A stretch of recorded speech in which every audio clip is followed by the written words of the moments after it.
माजा जी कुछ technical error आया था, कैमरा नीचे गिर गया था तो रिकॉर्डिंग बंद होगी। मैं वहीं से शुरू करता हूँ। मियां अली इशफाक ने नबील मोहसिन से जो जिरा की थी, जो इस मुकदमे का मुद्दई था, उससे ये कहा कि आपने जो थाने में दरख्वास्त दी उसमें आपने एजाज चौधरी, मियां मुहम्मद रशीद, उमर चीमा का नाम लिखा। उन्होंने कहा नहीं लिखा। और चले आप ये कह रहे हैं कि उससे अगले दिन फिर आपने एक एडिशनल उसमें दरख्वास्त दी जिसमें आपने कहा कि गलती से वक़ुआ का जो वक्त है वो गलत लिखा गया। वक़ुआ जो है ना सुबह पेश आया, ना दोपहर को, ना शाम को, बल्कि ये रात को वक़ुआ आया था। फिर आपने उसको तब्दीली करवाई। उनका जी बिल्कुल तब्दीली कराई। उन्होंने कहा फिर आपने 1 माह के बाद बयान रिकॉर्ड करवाया तफ्तीशी को। उनका जी बिल्कुल करवाया।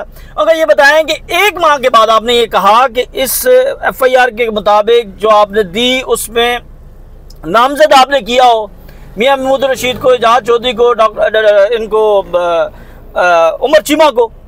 उनका नहीं जी मैंने किसी को नामजद नहीं किया। तो उन्होंने कहा कि फिर आप कैसे कह सकते हैं कि ये लोग जो हैं वो इसमें मुलविस हैं, ये लोग वहाँ पर मौजूद थे जब आप मुद्दई हैं, आप मुद्दई मुकदमा हैं, आपकी जानिब से कोई इन लोगों के नाम नहीं लिए गए। तो यहाँ पर नबील मोहसिन जो हैं वो बिल्कुल खामोश हो गए, उनके पास कोई जवाब नहीं था। अब इसी से रिलेटेड जो अगले जो गवाह थे वो थे अली हसनैन। ये कांस्टेबल हैं, किला गुजर सिंह में तैनात हैं, उस वक्त तैनात थे और ये कहने के रिहायशी हैं। अब इन्होंने ये बयान दिया था 11/5/23 को। इस बयान में उन्होंने ये कहा कि मियां मुहम्मद रशीद, एजाज चौधरी, उमर चीमा, इनको उन्होंने देखा, ये लोग वहाँ पर थे, इन लोगों ने जो है वहाँ इश्तियाल अंगेज़ी की और बाकी जो इल्ज़ामात लगाए। अब इनके बयान के ऊपर जो है वो मियां अली इशफाक ने ऐसी जिरा की कि बिल्कुल ही सारी चीज़ें वाइट वॉश हो गई। यानी ये मुकदमा जो है वो साबित हो गया कि ये एक साजिश है, मुकदमा एक साजिश है, ये बयानात झूठे हैं और ये चीज़ें जो हैं वो फीड की गई हैं। अब यहाँ पर मियां अली इशफाक ये सवाल करते हैं उनसे कि उन्होंने कहा जी ठीक है, आप मुझे बताएं कि आपको ये इतला कैसे मिली? आपकी तो हदूद नहीं है ना, आप तो किला गुजर सिंह में थे। ये मामला जो था वो तो थाना सरवर रोड का था। उन्होंने कहा जी कॉल आके बताया गया कि हालात बड़े ख़राब हो गए हैं और फिर एक पूरी रिज़र्व जो है वो मूव की गई जिना हाउस की तरफ, कैंट की तरफ। उनका अच्छा पूरी रिज़र्व, यानी एक रिज़र्व के अंदर 22 लोग होते हैं। उन्होंने कहा जी बिल्कुल 22 लोग होते हैं। उन्होंने कहा ज़बरदस्त, यानी हंगामी सूरत हाल थी ना, तो फिर आप ओके। उन्होंने कहा चलें, आपको ये किसने कहा? उन्होंने कहा जी हमें जो है वो मुहर्रर ने कहा कि आपकी ये ड्यूटी है और आपने शेरपाव ब्रिज जाना है पूरी रिज़र्व के साथ। उन्होंने कहा जी ठीक हो गया, ये तो बड़ी अच्छी बात है। उन्होंने कहा ये बताएं कि ये ड्यूटी आपकी कब लगी थी, कितने बजे लगी थी? अब यहाँ से जो है ना वो गेम पलटना शुरू हुई। जो गवाह है अली हसनैन, वो माथे पे इस तरह हाथ फेरता है, सर खुजाता है और सोचता है, वो कहता है जी मुझे याद नहीं है। उन्होंने कहा जी चलें ये याद नहीं है, आप ये बता दें कि इस पूरी रिज़र्व का सरबराह कौन था? होता है ना कि जब भी 22 लोग निकल रहे हैं तो एक हेड होता है, SHO होगा, ASI होगा, कोई होगा। अब उसकी ज़बान फिर लड़खड़ाना शुरू हो गई। उसने कहा जी ये मुझे नहीं पता, ये कौन था, मुझे याद नहीं है। और जी आप ये बताएं कि चलें आप 22 लोग जो हैं, आप ये कहते हैं कि पूरी रिज़र्व जो है वो शेरपाव ब्रिज की तरफ गई थी। ये पूरी रिज़र्व जो है इसमें से कोई एक पुलिस एहलकार जिसे आप जानते हो, जिसका आप बता सकते हो कि ये मेरे साथ गया था? आप एक ही थाने में हैं, ये नोट कीजिएगा, आप एक ही थाने के मुलाजिम हैं, वो 22 लोग भी एक ही थाने के मुलाजिम हैं, पूरी रिज़र्व जा रही है और पूरी रिज़र्व का सरबराह कौन है ये सवाल किया जा रहा है। वो कह रहा है जी मुझे नहीं मालूम, मुझे याद नहीं है कौन था। उन्होंने कहा जी चले ठीक है, ये भी मान लिया आपको याद नहीं है, भूल सकते हैं, इंसान है आप, याददाश्त कमज़ोर हो जाती है। चलें ये बता दें कि आप किस तरह गए थे? बड़ा ट्रक था, छोटी गाड़ी थी, वैन थी? मुझे याद नहीं है जी, मैं नहीं बता सकता। ये कौन कह रहा है? अली हसनैन जो कह रहा है कि जी मैंने इनको देखा है। उसे ये याद है कि ये उमर चीमा भी हैं, उसे ये याद है एजाज चौधरी भी है, उसे ये याद है कि मियां मुहम्मद रशीद भी हैं, लेकिन ये याद नहीं है कि वो किस ट्रक पे बैठकर जो है वो गया था वहाँ पर। उन्होंने कहा जी चले आप ड्राइवर बता दें या ट्रक बता दें। तो वो साहिब जो हैं वो कुछ चीज़ जो है वो नहीं बता सके। उन्होंने कहा कि चलें आप ये बता दें कि आपने कोई वहाँ पर वीडियो बनाई हो, कोई आपके पास कोई सबूत हो, कोई ऐसी चीज़ हो? उन्होंने कहा नहीं जी मेरे पास कोई चीज़ नहीं है, मैं कुछ नहीं जानता, मैं बस ये जानता हूँ कि ये लोग वहाँ पर थे। उन्होंने कहा चलें आप दुरुस्त कह रहे हैं। उन्होंने कहा जी आपके बारे में ये लिखा गया, ये रिकॉर्ड पर मौजूद है कि आप उस दिन बड़े ज़ख्मी हुए, सर से लेकर पाँव तक आप ज़ख्मी हुए, आपका जिस्म जो है वो छन्नी छन्नी हो गया। तो फिर इसका कोई मेडिकल तो आपने करवाया होगा? मुझे याद नहीं है। चलें, तो ये जो रिपोर्ट में लिखा है आप बीमार थे, आपका वो सारा कुछ हुआ। चलें ये बताएं कि मेडिकल आपका किस अस्पताल में हुआ? नहीं मालूम। ये बता दें किस डॉक्टर ने किया? नहीं मालूम। ये बताएं आपको लेकर कहाँ गए? नहीं मालूम।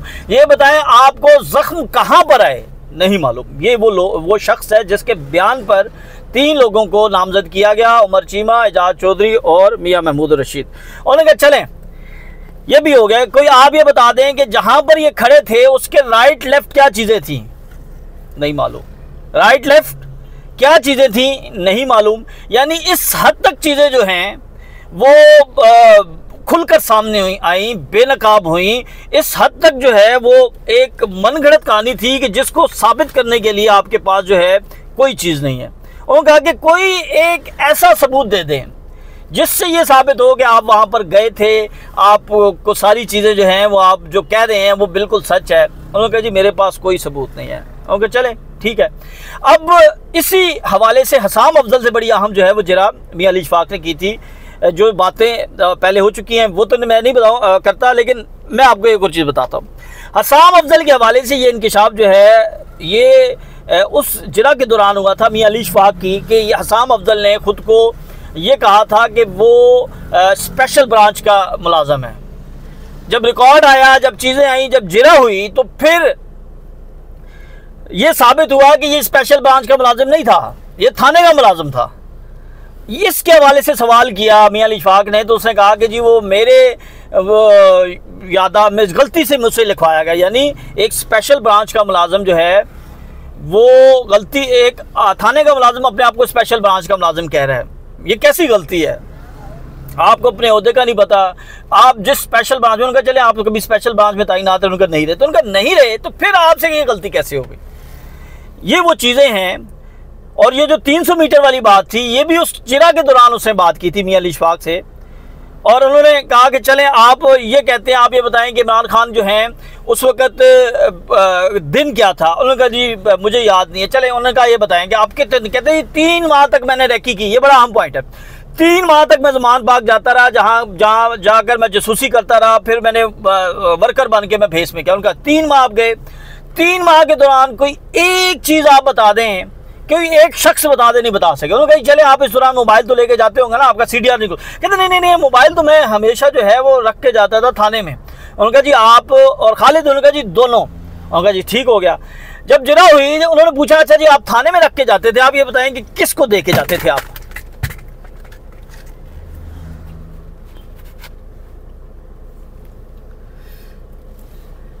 उन्होंने कहा कि चल जी आप ये बताएं कि आप ये मोबाइल किसको दे के जाते थे?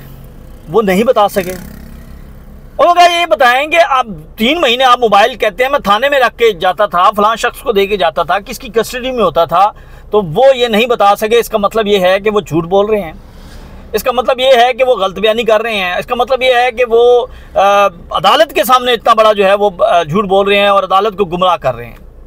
यानी वो ये चीज़ साबित ही नहीं कर सके। फिर एजाज चौधरी के हवाले से उन्होंने कहा कि इन तीनों के हवाले से कि ये बताएं, जब जो गवाहान थे, कि आप ये कहते हैं कि आपने उन्हें सोशल मीडिया के ज़रिए देखा।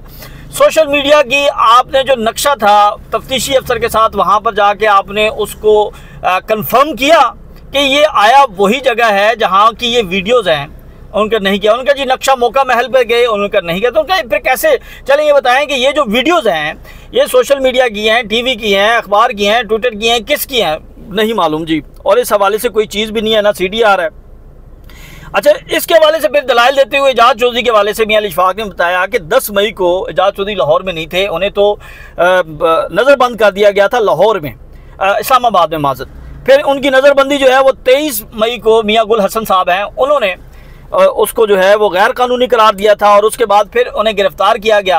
अब इस हवाले से वो कहते हैं कि 22A-22B की हमने एप्लीकेशन भी दी कि CDR रिपोर्ट निकाली जाए ताकि हम ये साबित कर सकें कि जाए वक़ूआ पर एजाज चौधरी मौजूद नहीं थे। फिर उन्होंने कहा कि किसी भी जगह पर यह साबित नहीं हो सका कि कोई इश्तिहार अंगेज़ी, कोई एक ट्वीट, कोई एक वीडियो, कुछ चीज़ें जो हैं वो एक भी चीज़ जो है वो साबित नहीं की जा सकी, और कहीं पर ये नहीं बताया गया कि ये जो इल्ज़ामात लगाए गए हैं इनमें कोई सदाकत है, कोई रपट है, वो भी नहीं लिखवाई। कोई 2 से 3 हज़ार लोग ये बताते थे कि वहाँ पर थे, लेकिन उसके हवाले से कोई एक सबूत जो है वो नहीं दे सके हैं। जो सबसे अहम चीज़ थी कि एक ही वाक़े के जो हसाम अफजल है उससे ये सवाल किया मियां अली इशफाक ने कि ये मुझे बताएं कि आप ये कहते हैं लाहौर में 15 लोग थे, आप यही बयान जब जाकर मियां वाली और सरगोदा में देते हैं तो आप फिर एजाज भुट्टर का नाम लेते हैं और दूसरी माजर जी मलक अहमद खान बच्चर का नाम लेते हैं और फिर दीगर लोगों को कहते हैं। उनका जी बिल्कुल मैंने कहा। उनका अच्छा आप ये बताएं कि ये आप बयानात क्यों चेंज करते थे, ये बड़ा अहम पॉइंट है। वो कहते हैं कि जी मुझे जो कहा जाता था मैं वो करता था, यानी मुझे ये कहा जाता था कि यहाँ पर जो बयान देना उस बयान के अंदर इन लोगों को शामिल करना है, मैं शामिल कर देता था। मुझे ये कहा जाता था यहाँ पर ये लोग ये नाम लेने हैं, मैं वो कर देता था। तो जो बयानात मैंने दिए हैं मैं इस बात का तस्लीम करता हूँ कि मैंने रद्दोबदल की है, यानी वो एतराफ़ जुर्म कर रहा है। वो ये कह रहा है कि मुझे ये हदायत दी जाती थी। उनसे जब मियां अली इशफाक ने पूछा कौन हदायत देता था, तो इस हवाले से उन्होंने नहीं बताया कि कौन हदायत देता था, लेकिन मुझे हदायत दी जाती थी। ये हसाम अफजल का बयान है और बड़े धड़ल्ले के साथ वो कह रहा है कि मैं जो बयान मैंने दिया मेरा वही बयान, मैं उस पर कायम हूँ और मैं रद्दोबदल करता रहा। तो ये मुख्तसर से दलाइल थे। फ़ैसला महफूज हो चुका है, कुछ ही देर में फ़ैसला आएगा, फिर हम आपके सामने रखेंगे। कोशिश हम पूरी कर रहे हैं कि किसी तरह हमें कमरा अदालत के अंदर जाने की इजाज़त दी जाए। अभी भी जेल के बाहर मौजूद हैं, जाने की बिल्कुल इजाज़त नहीं दी जा रही और कहा जा रहा है कि जी जब फ़ैसला आएगा तो आपको बता दिया जाएगा कि फ़ैसला क्या है, आप अंदर नहीं जा सकते। तो जेल के बाहर से जो अपडेट्स हैं वो हम आपको देते रहेंगे। तब तक के लिए इजाज़त दें। अल्लाह हाफ़िज़।